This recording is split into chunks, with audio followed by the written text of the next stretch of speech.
5G बहू। सुमित्रा जी का बेटा था अमित और बहू का नाम था अमृता। सुमित्रा जी की बहू की बातें सुनकर ऐसा लगता था कि जैसे वो बहुत इंटेलिजेंट है, क्योंकि उससे कभी भी कोई भी सवाल पूछो फट से जवाब दे देती थी। अरे भाई, उसके जवाब से तो गूगल भी पीछे रह जाता था। और इसलिए कम से कम सुमित्रा जी के घर में तो किसी को भी गूगल की जरूरत ही नहीं पड़ती थी। जब भी घर में कोई बात चलती, कोई कुछ भी कहता, तो अमृता फट से कह देती, ये तो मेरे साथ भी हुआ था, मुझे इसके बारे में सब मालूम है। एक दिन सुमित्रा जी अमित और अपनी बहू अमृता के साथ अमित के बुआ जी, फूफा जी यानी कि मुकेश और उर्मिला जी के यहाँ पर मिलने के लिए गए। अरे बहुत अच्छा किया अमित बेटा, इतने दिनों के बाद आए हो तुम। हाँ सुमित्रा भाभी, कभी तो आ जाया करिए अपने बच्चों को लेकर। आपकी बहू के आने से तो हमारे घर में भी रौनक आ गई है। वो क्या है ना, अमित ऑफिस के काम में बहुत बिजी रहता है, इसलिए उसे तो वक्त ही नहीं मिल पाता। अच्छा, लगता है नौकरी काफी मुश्किल है अमित की। अरे नहीं नहीं फूफा जी, ऐसी कोई बात नहीं है। आप तो जानते हैं ना प्राइवेट जॉब में कितना काम होता है। अरे कोई समझे ना समझे, मुझे तो पता है प्राइवेट नौकरी में इतना काम करना पड़ता है कि इंसान की आफत आ जाती है। लेकिन बेटा, तुमने तो कभी जॉब की ही नहीं, तुम्हें कैसे पता? अरे जॉब नहीं की तो क्या हुआ मम्मी जी, सब जानती हूँ मैं। सबसे पहले ऑफिस में जाओ, वहां पर अपनी एंट्री डालो, उसके बाद दिन भर सिस्टम पर बैठकर काम करो। चारों तरफ कैमरे लगे होते हैं, आप अपनी नजर इधर की उधर नहीं कर सकते। उसके बाद दिन भर बॉस की चिक चिक सुनो, वो अलग से। यही सब होता है, मुझे ना सब पता है। अरे बहू रानी तो काफी इंटेलिजेंट है, हर बात की खबर है इसको। थोड़ी देर बाद, अब देखिए सुमित्रा भाभी, इतने दिनों के बाद आई हैं आप, खाना खाकर ही जाना, ऐसे तो मैं आपको जाने नहीं दूंगी। वैसे बुआ जी, खाने में क्या बनाया है? वो क्या है ना बेटा, आज तुम्हारी बुआ जी की तबीयत थोड़ी ठीक नहीं थी, इसलिए हमने सोचा कि जब तुम लोग यहाँ आ जाओगे तो बाहर से खाना मंगवा लेंगे और साथ में बैठकर खाएंगे। लेकिन बस प्रॉब्लम इतनी सी है कि मुझे बाहर से खाना ऑर्डर करना नहीं आता। सोचा जब अमित आएगा तो उसी को बोल दूंगी। अरे मुझे आता है ना, मैं कर देती हूँ ऑर्डर। बताइए क्या क्या मंगाना है आपको? इटालियन, कॉन्टिनेंटल, इंडियन, पंजाबी, सब पता है मुझे। क्या बात है बहू, क्या घर में भी खाना रोज बाहर से ऑर्डर करती हो? अरे नहीं नहीं नहीं बुआ जी, ऐसी कोई बात नहीं है, बस मुझे ना सब पता है। कोई बात नहीं अमृता, मैं अपने फोन से ऑर्डर कर देता हूँ। अरे क्या बात है, आजकल ऑनलाइन डिलीवरी पर कोई ऑफर नहीं चल रहा है, वरना काफी पैसे बच जाते हैं। कैसी बात करते हैं अमित, मैं कह रही हूँ ना मुझे सब पता है। मुझे एक बहुत अच्छा ऑनलाइन डिलीवरी वाला मालूम है, जहाँ पर 50% ऑफ मिल जाएगा। और आज तो वैसे भी फ्राइडे है ना, फ्राइडे को तो उस पर 50-70% ऑफर मिलता ही मिलता है। अरे क्या बात है, इसके बारे में तो मुझे पता ही नहीं था। अरे बेटा, जिस चीज के बारे में किसी को पता नहीं होता, हमारी बहू को पता होता है। एक काम कर, तू उसी को ऑर्डर करने दे। क्या बात है अमृता बेटा, तुम तो बहुत इंटेलिजेंट हो, सब कुछ जानती हो। कुछ दिनों के बाद सुमित्रा जी की कुछ सहेलियां उनसे मिलने के लिए आती हैं। अरे सुमित्रा बहन कैसी हो, बहू कैसी है तुम्हारी? अरे पूछिए मत, बहुत इंटेलिजेंट है मेरी बहू, सब कुछ जानती है। क्या बात है, बहू के आने के बाद तो औरतें दुखी हो जाती है, लेकिन तुम तो बहुत खुश लग रही हो। वो क्या है ना, मेरी बहू है ही इतनी अच्छी। अरे तो बुलाओ ना, हमारे साथ बैठेगी, बातें करेंगी तो हमें भी अच्छा लगेगा। सुमित्रा जी अमृता को बाहर बुलाती हैं और उसके बाद सब लोग बातें करने लगते हैं। क्या बताऊं, कुछ दिनों से घुटनों में इतना दर्द हो रहा है कि चला भी नहीं जाता। अब बुढ़ापे में तो ये सब चलता ही रहता है, क्या कर सकते हैं। आंटी जी, आप योगा करिए, योगा और साथ में ना काले तिल खाया करिए, आपके घुटनों का दर्द भाग जाएगा। लेकिन तुमको ये सब कैसे पता बेटा? अरे मेरे भी घुटनों में दर्द होने लगा था, मैंने योगा किया और काले तिल के साथ गुड़ मिलाकर उनके लड्डू बनाकर खाए, एकदम ठीक हो गए हैं मेरे पैर। अमृता, ये तुम क्या कह रही हो? इतनी कम उम्र में तुम्हारे पैरों में दर्द कैसे हो सकता है? अरे मम्मी जी सच कह रही हूँ, एक बार अगर कोई ये नुस्खा अपना लेना बस मजा आ जाए। ठीक है बेटा, अगर तुम कहती हो तो मैं ये करके देखती हूँ। मुझे सब पता है आंटी जी, ये मेरे साथ हो चुका है, इसीलिए तो बता रही हूँ मैं आपको, ऐसे नहीं बताती किसी को। कुछ दिनों के बाद अमित अमृता को अपने दोस्तों के साथ घूमने के लिए ले जाता है। क्या यार, क्या जिंदगी हो गई है। सारा दिन ऑफिस का काम करते रहो, अपनी हेल्थ पर तो ध्यान ही नहीं दे सकते। अरे क्यों नहीं दे सकते अपनी हेल्थ पर ध्यान, सब दे सकते हैं। इंसान चाहे तो कुछ भी कर सकता है। क्या बात है भाभी, आप इतनी श्योरिटी के साथ कैसे कह सकती हैं? अरे आजकल ना एक से एक एप्लीकेशन है मार्केट में, और जानते हैं उसमें कुछ एक्सरसाइज तो ऐसी बताते हैं जिन्हें आप अपने ऑफिस में बैठे बैठे, मेरा मतलब लैपटॉप पर काम करते करते भी कर सकते हैं। अमृता, ऐसी एक्सरसाइज के बारे में तो मुझे भी नहीं पता था, तुम्हें कैसे मालूम? अरे मुझे सब पता है, हर चीज की खबर रखती हूँ मैं, जानते हैं ना आप। लेकिन ऐसी कौन सी एप्लीकेशन है और ऐसी कौन सी एक्सरसाइज है भाभी? एक मिनट, मैं आपको अपने मोबाइल में दिखाती हूँ। अरे वाकई में भाभी तो सही कह रही हैं। देखो यार, इसमें कितनी अच्छी एक्सरसाइज दिखाई गई है। अपनी चेयर पर बैठे बैठे एक्सरसाइज भी कर लो, काम भी और हेल्थ भी। वाह भाभी वाह, मजा आ गया। लेकिन अमृता, तुम्हें इस बारे में कैसे पता? अब मेरे साथ जो चीज हो चुकी है उसके बारे में तो मुझे पता होगा ही ना अमित। मतलब तुम कब ऑफिस में काम करने गई जो तुमने ऑफिस करते करते एक्सरसाइज की? मैं जो किचन में काम करती हूँ अमित, घर के काम, वो किसी ऑफिस के काम से काम है क्या? बस मैं भी वो सब करते करते इनमें से कुछ एक्सरसाइज ट्राई कर लेती हूँ, इसीलिए मुझे सब पता है। सही है यार, तुम तो बहुत इंटेलिजेंट हो। कुछ दिनों के बाद ये क्या है, एक दोस्त ने मेरे साथ एक मजाक किया है लेकिन समझ में ही नहीं आ रहा। अरे बेटा, तो अमृता से पूछ लेना, उसके पास कोई ना कोई जवाब जरूर होगा। ठीक कहती है मम्मी जी, मैं सब जानती हूँ। लेकिन अमृता, ये थोड़ा मुश्किल है, सोच लो। मेरे लिए कुछ भी मुश्किल नहीं, दुनिया की कोई भी पहेली हो मैं चुटकी में सॉल्व कर लेती हूँ। अच्छा ठीक है, देखो मेरे दोस्त ने मुझे एक खाली पेपर दिया है और कहा है कि इस पर उसने मेरे लिए कुछ मैसेज लिखा है। अब एक बात बताओ यार, खाली पेपर पर, I mean, जिस पर कुछ भी नहीं लिखा हुआ, उसे मैं कैसे पढ़कर बताऊं? अरे बस इतनी सी बात, इसे तो मैं चुटकियों में सॉल्व कर दूंगी अमित। लेकिन कैसे बहू, इस पेपर पर तो वाकई में कुछ नहीं लिखा हुआ, एकदम खाली पेपर है, कैसे, क्या पढ़ोगी तुम? अमित, एक छोटा सा काम करो, जल्दी से एक मोमबत्ती लेकर आओ। अरे बहू, पेपर में आग लगाने का इरादा है क्या? नहीं मम्मी जी, इस पेपर पर अमित के दोस्त का लिखा हुआ मैसेज पढ़ने का इरादा है। अमित कैंडल लेकर आता है। अब ना बस इस पेपर को धीरे धीरे कैंडल के ऊपर घुमाते रहो, देखना 2 ही मिनट में मैसेज आपकी आंखों के सामने होगा। अच्छा ठीक है, मैं ऐसा करके देखता हूँ। 2 मिनट के बाद, अरे वाकई में इस पर तो अक्षर बनने लगे, लेकिन ये हुआ कैसे? और अमृता, तुम्हें कैसे पता? बहुत सिंपल है मम्मी जी, अमित के दोस्त ने नींबू के रस से मैसेज लिखकर उसे सुखा दिया। आप अगर मैसेज पढ़ना हो ना तो पेपर को आग के सामने ले जाओ और लेटर्स अपने आप उभर कर आ जाते हैं। वाह बहू, लेकिन तुम ये सब कैसे जानती हो? अरे मम्मी जी, जब मैं छोटी थी ना तो अपनी सहेलियों के साथ ऐसे ही गेम खेला करती थी। ये तो मेरे साथ कितनी बार हो चुका है, मुझे सब पता है। थैंक यू यार अमृता, तुम्हारी वजह से हमें कुछ भी सोचने की जरूरत ही नहीं पड़ती, तुम सब कुछ बता देती हो। कुछ दिनों के बाद सुमित्रा जी को अमृता के प्रेग्नेंट होने की खुशखबरी मिलती है और सुमित्रा जी अमृता को डॉक्टर के यहाँ लेकर जाती है। देखिए सुमित्रा जी, आपकी बहू की तबीयत बिल्कुल ठीक है, किसी भी तरह की चिंता करने की कोई जरूरत नहीं है, लेकिन हाँ, उनको आयरन वाली डाइट खाने की बहुत जरूरत है। ठीक है डॉक्टर साहब, आप बता दीजिए मैं अपनी बहू को क्या क्या खिलाऊं ताकि उसकी तबीयत ठीक रहे और आने वाले बच्चे की भी।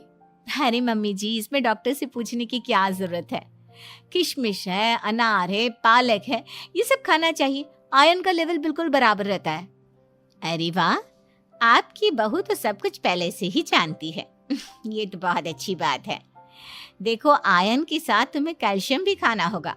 जानती हूँ मैं, अगर आयरन की खाली सप्लीमेंट लेते हैं और कैल्शियम नहीं लेते तो बॉडी उसे अच्छे से एब्जॉर्ब नहीं कर पाती। सब पता है मुझे। बहू ये भी मालूम है? हाँ मम्मी जी, आप तो जानती है ना, मुझे सब पता है। आपकी बहू की बातें सुनकर अच्छा लग रहा है। मुझे ऐसी बहुत कम लड़कियां मिलती हैं जिन्हें इतनी नॉलेज होती है, सारे सवालों के जवाब देती है। और हमारे इंडिया में तो वैसे भी हालात बहुत खराब है। बिल्कुल ठीक कह रहे हैं आप डॉक्टर साहब, लेकिन मैं उन लड़कियों की तरह नहीं हूँ। बहुत ख्याल रखती हूँ मैं हर चीज़ का।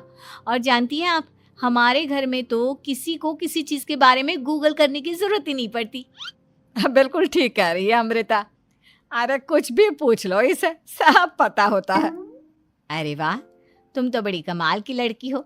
चलो, ये तो बहुत अच्छी बात है, लेकिन फिर भी डॉक्टर की सलाह पर पूरा ध्यान देना चाहिए। वैसे क्या चाहिए तुम्हें, बेटा या बेटी? अरे डॉक्टर साहब, कुछ भी हो जाए, बस बच्चा अच्छे से हो जाना चाहिए। मुझे तो दोनों में से किसी से कोई भी परेशानी नहीं। और सुमित्रा जी, आप? डॉक्टर मैडम, मुझे तो लड़के और लड़की में कभी भेद करने की आदत ही नहीं है। पोता आए या पोती, मेरे लिए तो दोनों एक बराबर है। सुनकर अच्छा लगा। वैसे आप जानती हैं, हमारे यहाँ पर तो लोगों को बड़ी बेचैनी रहती है ये जानने की कि पेट में लड़का है या लड़की, लेकिन विदेशों में ऐसा नहीं होता। हाँ, वहाँ पर तो सब कुछ पहले से ही बता देते हैं ना। ये भी कोई बात हुई भला? लेकिन तुम्हें कैसे पता कि वहाँ पर सब कुछ पहले ही बता देते हैं? अच्छा हाँ, तुम तो सब कुछ पहले से ही जानती हो ना। तुम्हारे साथ तो सब कुछ पहले से ही हो चुका होता है। नहीं मम्मी जी, ये तो मेरे साथ पहली बार हो रहा है, इसलिए मैं ये डायलॉग नहीं बोल सकती। अमृता की बात सुनकर सुमित्रा और डॉक्टर दोनों हंसने लगते हैं।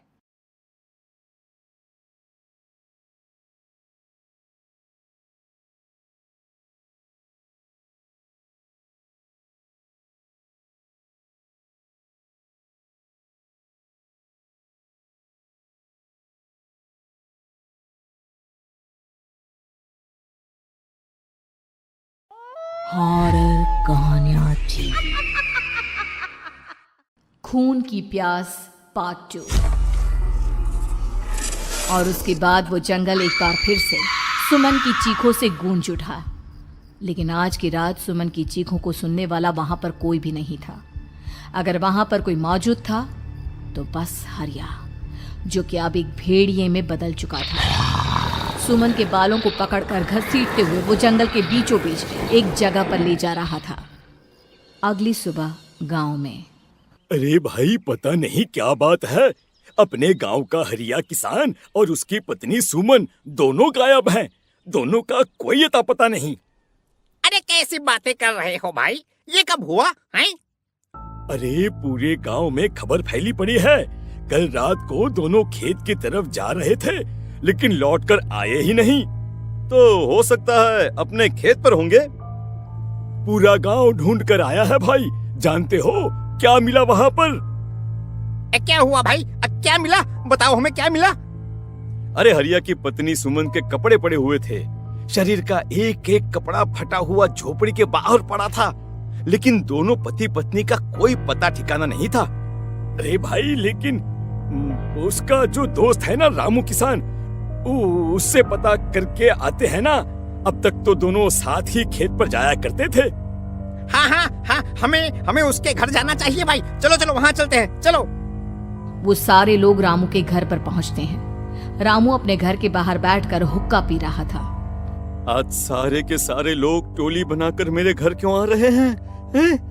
क्या कोई मर गया क्या भाई? अरे कैसी बातें कर रहे हो? तुम्हारा सबसे अच्छा दोस्त हरिया और उसकी पत्नी गायब है और तुम यहाँ बैठकर हुक्का पिए जा रहे हो हैं? रामू ने अजीब सी नजरों से उन सब गांव वालों की तरफ देखा, जिसकी वजह से वो लोग एक बार के लिए डर गए। गायब है? अरे गायब नहीं है, मुक्ति मिल गई है। उन दोनों को मुक्ति मिली है। इस दुनिया में आकर हर इंसान पाप करता है और उसे उसके पापों के लिए मुक्ति मिलना बहुत जरूरी है।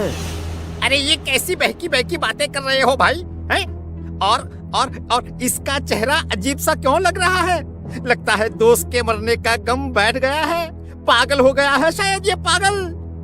ये बात सुनते ही रामू चीख कर जोर से चिल्लाते हुए कहता है, पागल मैं नहीं हूँ, पागल तुम सब हो। और ये शैतानी जंगल अब तुम में से किसी को नहीं छोड़ने वाला, सबको खा जाएगा। याद रखना मेरी बात। शैतानी जंगल? कैसा शैतानी जंगल? लगता है रामू पागल हो चुका है। हमें यहाँ से चलना चाहिए भाई। चलो चलो चलो। तभी रामू की पत्नी बाहर आती है। नहीं नहीं, आप लोग इनकी बात का बुरा मत मानिए। 2 दिन पहले हरिया के साथ खेत पर गए थे। जब से वहाँ से आए हैं तब से ऐसी ही बातें कर रहे हैं। भगवान जाने ऐसा क्या देख लिया उन्होंने, खेत में कुछ भी बड़बड़ाते रहते हैं। लेकिन गांव के लोगों ने कमला की कोई बात नहीं सुनी और वो सब वहां से चले गए। रात अब धीरे धीरे ढलने लगी थी। तभी अचानक किसी ने धीमी सी आवाज में रामू को पुकारा।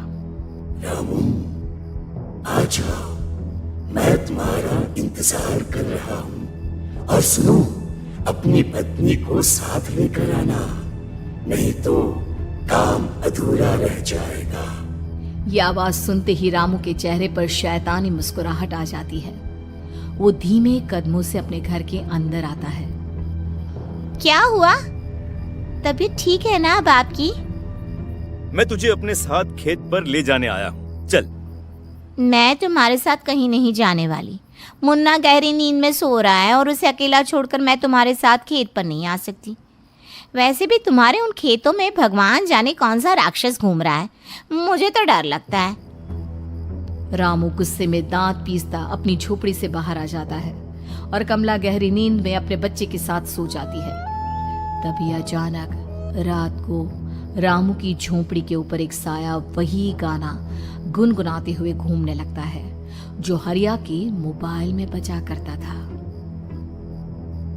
मैं मौत हूँ, मौत हूँ, मौत जो बसरी है चारों ओर, जो आएगी कहीं से भी निगल जाएगी सबको।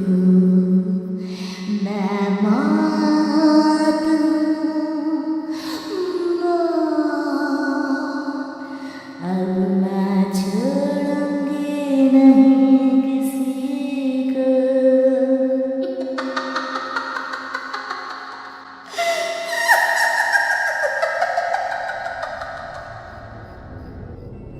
ये आवाज सुनकर रामू की पत्नी कमला की आंख खुलती है और वो देखती है कि उसका मुन्ना अपनी जगह से गायब था।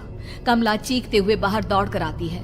वहां पर उसने देखा कि रामू ने अपने बच्चे को झोपड़ी के बाहर एक पेड़ से उल्टा लटकाया हुआ था और उसका बच्चा चीख चीख कर रो रहा था। वहीं दूसरी तरफ एक साया बच्चे के ठीक नीचे आग जलाकर उसके चारों तरफ हैवानों की तरफ नाच रहा था। छोड़ दो मेरे बच्चे को। अरे क्या कर रहे हो तुम? शर्म नहीं आती तुम्हें? अपने ही बच्चे को इस तरह मौत के हवाले करते हुए। अपना बच्चा? किसने कहा ये मेरा बच्चा है? अरे ये तो उस रामू की औलाद है, इस गांव के किसान रामू की। और मेरी दुश्मनी इस गांव के हर इंसान के साथ है। क्या? कैसी बात कर रहे हो तुम? और ये औरत कौन है? ये मेरे बच्चे को खा जाएगी। तभी अचानक से उस साया ने एक बेहद खतरनाक दिखने वाली औरत का रूप ले लिया और उसकी आंखों से आग निकल रही थी।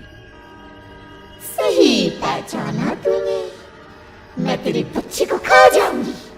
अगर तू अपनी इस हैवान पति रामू के साथ जंगल नहीं आई तो मैं तेरे बच्चे को खा जाऊंगी। लेकिन क्यों? आखिर क्या चाहती हो तुम मुझसे? मुझे जंगल क्यों ले जाना चाहती हो? औरत बुरी तरह से ठहाके मार मार कर जोर जोर से हंसने लगी और साथ में रामू भी। ये तो तुझे वहाँ चलने के बाद ही पता चलेगा ना। अगर तू नहीं आई तो थोड़ी देर में तेरा ये बच्चा आग में जलकर मर जाएगा। चल जल्दी। नहीं नहीं, मेरे बच्चे को छोड़ दो। तुम जहाँ कहोगे मैं तुम्हारे साथ चलने के लिए तैयार हूँ। और उसके बाद उस बच्चे को झोपड़ी में लिटाकर आगे आगे वो साया चल रहा था और उसके पीछे पीछे रामू अपनी पत्नी के बाल पकड़कर उसे घसीटते हुए जंगल की तरफ ले गया। जंगल में जाने के बाद कितनी खूबसूरत हो तुम। आज की रात बस तुम और मैं। एक दूसरे के साथ रहेंगे। मुझे तुमसे बहुत डर लग रहा है। तुम्हें क्या हो गया है? तुम तो बिल्कुल ठीक थे। वो होगा जो हमारे बीच होना चाहिए। तो आओ आओ, अपने आप को मेरे हवाले कर दो।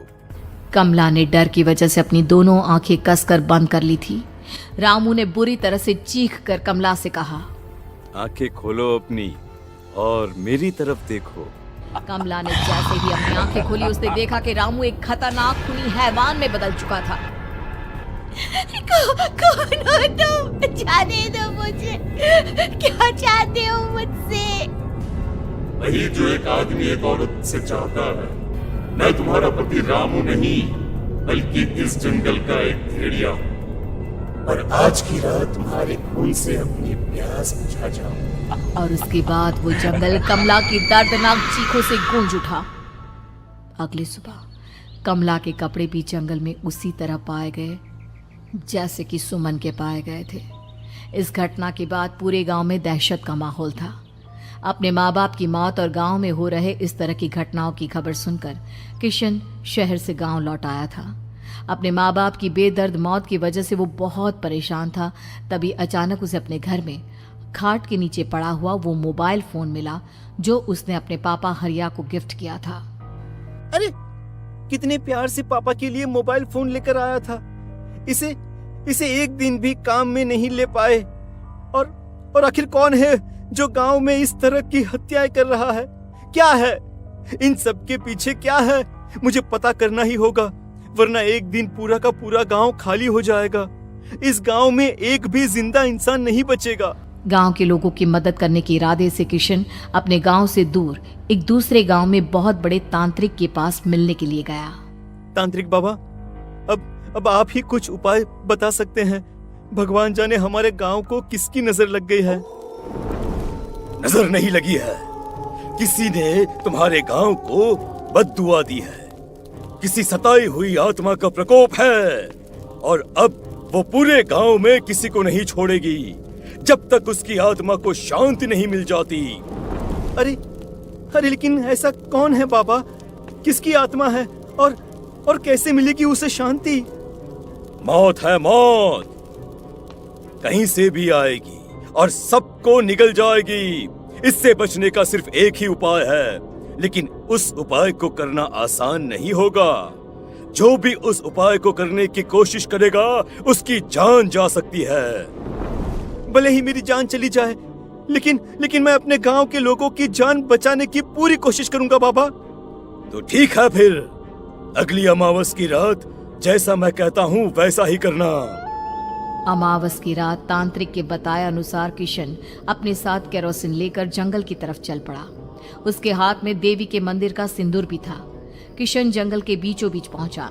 ये देखकर उसकी आंखें फटी की फटी रह गई। वहां एक उबलते पानी का तालाब था और कई लोगों की लाश लटक रही थी। किशन के माँ बाप की लाश भी वहीं थी। माँ, बापू, क्या हो गया? ये क्या हो गया? तभी वहां पर एक औरत और आदमी आते हैं। उन्हें देखकर किशन चौंक जाता है। गोपाल काका, आपकी तो 5 साल पहले मौत हो गई थी, और निर्मला काकी आप? मौत तो हो गई थी, लेकिन तुम ये नहीं जानते कि हमारी मौत कैसे हुई थी। क्या कहना चाहते हैं आप? कुछ नहीं, बस ये जान लो कि अब इस गांव में कोई जिंदा नहीं बचेगा। लेकिन क्यों काकी? क्योंकि 5 साल पहले इन गांव वालों ने मुझे डायन बताकर पत्थर मार मार के मार डाला। मेरी कोई गलती नहीं थी। गांव का एक बच्चा क्या लापता हुआ, सारा इल्जाम मेरी पत्नी पे डाल दिया, और जब मैंने निर्मला की जान बचाने की कोशिश की तो मुझे भी मार डाला। आपके साथ ये बहुत गलत हुआ काकी, लेकिन आप जो कर रहे हैं वो भी सही नहीं है ना? तुम यहाँ से चले जाओ, वरना तुम भी नहीं बचोगे। हमारी आत्मा पिछले 5 साल से मुक्ति के लिए भटक रही है। चले जाओ यहाँ से। मौका देखकर किशन सिंदूर उन दोनों के ऊपर डाल देता है। उनका शरीर जलने लगता है और वो भयानक तरीके से चिल्लाने लगते हैं। अगले ही पल किशन उनके ऊपर केरोसिन डाल देता है और वो दोनों जल जाते हैं। किशन अपने माँ बाप और दूसरी लाशों का अंतिम संस्कार करवाता है और अपने घर लौट आता है। लेकिन वो अभी भी इस बात से अनजान है कि मोबाइल अभी भी बज रहा था। मैं मौत हूँ, मौत